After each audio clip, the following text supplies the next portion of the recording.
Good morning. Good morning. Whew. This is Troy and Danny. Well, you could say your name since you're here. Hi, this is Troy and Danny. Morning Moments. with Coach Danny and Troy. Okay, babe, so what are we going to talk about today? Today we're going to talk about what makes a mommy cry.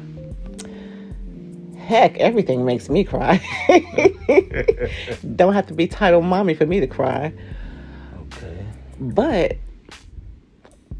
what made me cry today, well, I should say yesterday, was you took our son out fishing. That was the first time he's ever gone fishing. Yes. What was your experience? It was very fun. I mean, we got there, we had to park, and we had to walk down to where the location of the water was, and we both was like, man, I wish we could just drive the car all the way down here to the dock. But we struggled and made it down there to the pier, and Wait. Like, tell the people, like, how freaking hot it was outside. oh, it was hot. I mean, I prayed, Lord, cut the air conditioner on out here. That's how hot it was. And poor Josiah, he was just like, man, we got to walk all the way over there. I was like, yeah, look that way, buddy. So we made it. And the bad part about it was a nice pier, it was clean. But the shade was like when you first walked in, and then you got to the dock, to the pier, and it was out in the open. And then he was like, oh, Lord, jeez. In the 98-degree heat. But in the other fence we did, we had our ice, we had some water, we had some Gatorade, tea. So we had to search around for worms, and we ended up at the Walmart and just picked up some. Ew. And we was like, okay, we 12 minutes away, let's go. So we make it down to the park. We out there. I'm showing them how to. I had the poles already set up for another setup, so I had to break it down. So I showed them how to break it down and set it up for what we were going to do. So we had changed the hooks, we put the new hooks on it, cut the worm up, put it on the hook. And I showed him how to, what he had to do as far as casting out. Mm-hmm. Make sure he was. I said, you always look around before you cast. Like, it could be people walking by. You don't want to just throw your rod back there and then throw it out, because you might snag them with your hook, and we don't want to send nobody to the hospital. So you always double check before you throw it out. I said, you pick a spot. I said, just look out and just see how I look. I'm going to throw it here and just cast it out. Put your finger on the trigger. I call it the trigger. Mm-hmm. Flip the bell over. So now, once you get ready to throw it out, once you throw it out, you throw it and then release your finger so the line can go out. And as it goes out, it's going to drop. Mm-hmm. Boom. Hit the water. I said, now all you do is tighten up, take all the slack out the line, just set the rod down, and we just wait. So he was waiting. He was standing by his red one. I had the blue one. Mm-hmm. I hurried up and set mine up. I said, well, he right here. I'm going to go over here. So I emphasized with him, hey, you don't want to cross nobody up, so you always try to throw away from the person next to you. Mm-hmm. So I threw lines. Mine went out, but I didn't throw it out far. So, and then we sit, man. I said, man, it's hot out here. I gotta sit down. So we broke out the chairs. Well, I broke out the chair. He stood up the whole time. And we was checking. I said, well, it's been a minute. You can check, because sometimes the fish will come by and get your worm, and you don't even notice it. We could have been talking, then we could be talking, and they could just sneak up on it, get it, and they gone. And your line just sitting out there with no bait on it. So I said, well, wind it in and check it. So he winded in. He did a good job winding. I told him keep his tip up and wind fast, because the tide was so high, so I didn't know what. So I couldn't see the landscaping out there to know, like, okay, it's a bush of trees or whatever right here. Mm-hmm. So his came straight in. I said, oh, your worm's still on it. So now you can recast it. You can throw it back out. You don't have to change it. Just throw it back out and put it in another spot. So his first cast by himself, he forgot to take his finger off the thing, and so he threw it and just ended up on the dock. It just went behind him and fell. He's like, oh man. I said, never mind, that's okay. Just wind it back up, tighten it up to where I told you to put it at. Flip the bell over, put your finger on the trigger, look behind you, make sure ain't nobody behind us. He did that, and then he cast, but he threw it, but it didn't go far. He's like, oh, it didn't go that far, but he left it out there. So he's like, okay. So I said, well, let me check mine. I'm winding in, and on the way in, it snagged on something. So I'm thinking, well, I'll pull it, and it might come free. That way I don't lose nothing. But it didn't, so I went to the other side of the pier, tried to pull it from the side, and it just popped. Poof, it was gone. I said, well, we done with this rod for the day. Oh, we man. just fished with yours. And so he bought it, and he said, well, can we just fish by the pier? I said, yeah, you can just drop it beside the pier. So he went behind on the other side where we were standing. He just dropped it in the water. That's where the video came from. If anybody saw my video on my page, that's when he was like, man, it's too hot. I'm ready to go. I said, just let me know when you're ready. At least we say we tried. And oh yeah, we saw a turtle. He's like, Troy, look. It's a baby turtle. I was like, where? He grabbed me by my arm. He's like, right there, you see it? I said, yeah. And it was a fish right there. I don't know what it was, but the time I looked, it was gone. Dang. But the turtle stayed up. But yeah, then we packed up everything. And I said, well, we stopped right where the shade was. And like, we was looking at the car across the parking lot. I was like, ooh, that's a walk. I said, you ready? He's like, yeah, let's just go. So we walking back. He dragging the chick across the grass. That's by the time we got close enough to the car, I just hit the thing. So the hatch would come up. We put everything in the car. I said, man, you want your Gatorade? Nah, I'm good. He was drinking the water. It was a good day. It was fun just to hang out and just talk to him, give him some pointers on fishing. And what the highlight of my day was we driving back to the house, and he was like, Mr. Troy, when you going back? I said, tomorrow evening. He said, oh man, I wanted to cook for you. Oh. I said, well, you can cook. I can leave later. I'll stay later, and then I can let some of the traffic die down some more. He was like, cool, all right. I said, well, I'm looking forward to a good meal. He said, I'm going to give you one. Oh. And so as we was driving, we was almost back to the house. And that's when you called. Like, y'all okay? Is hot enough? Like, yeah, we almost back to the house. I was like, what? I was like, yeah. That was a quick trip. We was at exit 118, 119. We had to get off at 113. Oh, that's not bad. Yeah, so now wait. Okay.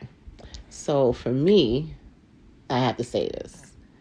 For all my fellas out there that are in relationship with women that have kids that are not your kids, okay, I want you to tell me. Like, well, for me, I feel like it's so important that you have a relationship with that young lady's children, because you are an extension. You are a male role model to those kids. And I just sit back and I watch Troy, how he interacts with Josiah, because he's the youngest out of all my boys.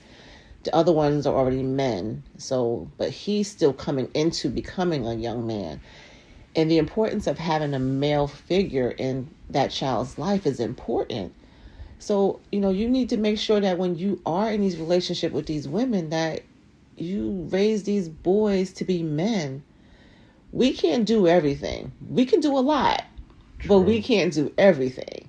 Yeah. And I have to say, I truly am blessed to have a man in my life that treats my son like his own blood, like he was his biological father.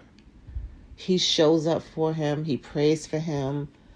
He just has a genuine relationship with him. And I just think that it's so important to let men know that it's important to be in these young boys' lives and teach them to become men. Yeah, and just like the other day when we went to pick your mom up and Josiah up from your aunt's house, what happened? Ooh, okay. So this is so cool. So Troy does not allow me to touch a door. So when we was leaving from my cousin's house, he told Josiah to open the door for my mom and my aunt, teaching him how to be a man. Like, he's old school, and I love that about him. Like, this still exists. Like, there's so many men out here that look at you like, girl, you get that door yourself. But Troy, he's not like that. But he's teaching our son Josiah to be a man. Like, you open doors, you close doors, you respect that woman, you treat her like a queen. And that is what he is teaching my son, our son, the value of being a man, especially an African American man. Yeah. So now he's starting to do it on his own. He doesn't have to be reminded because he see Troy does it for me.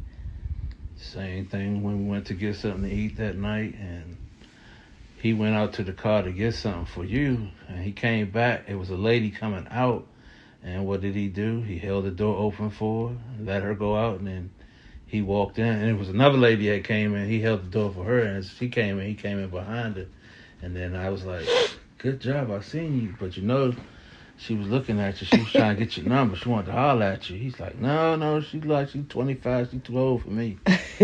And we went to go to Corral for breakfast. We just, we did the same thing. And he got up.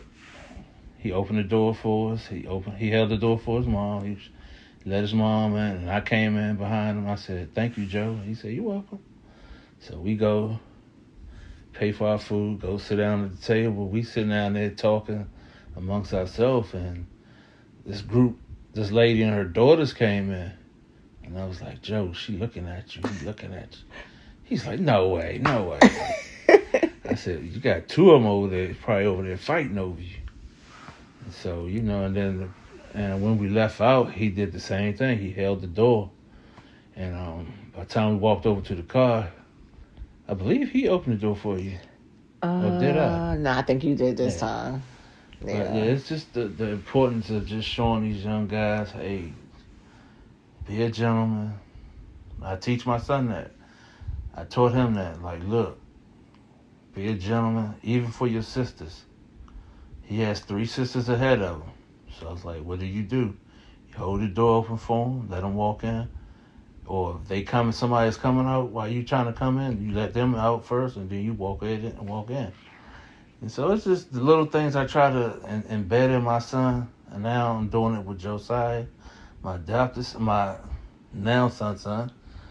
And it's just that I love the bonding that we have in our relationship. Like I tell her, I said, I'm not trying to take the role of his father or step on their relationship. That's between whatever relationship he has with his dad, I want him to have it. But I also want to have my own relationship with him and show him, how to be a man.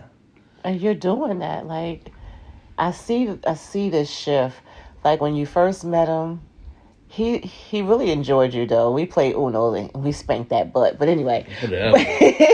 Got that butt. Whatever. But how the relationship has progressed from the time we first met up until current day. And it's just like, he's very comfortable with you. The laugh, the joke, the hugs, it's genuine. Yeah. And he respects you. And that's important.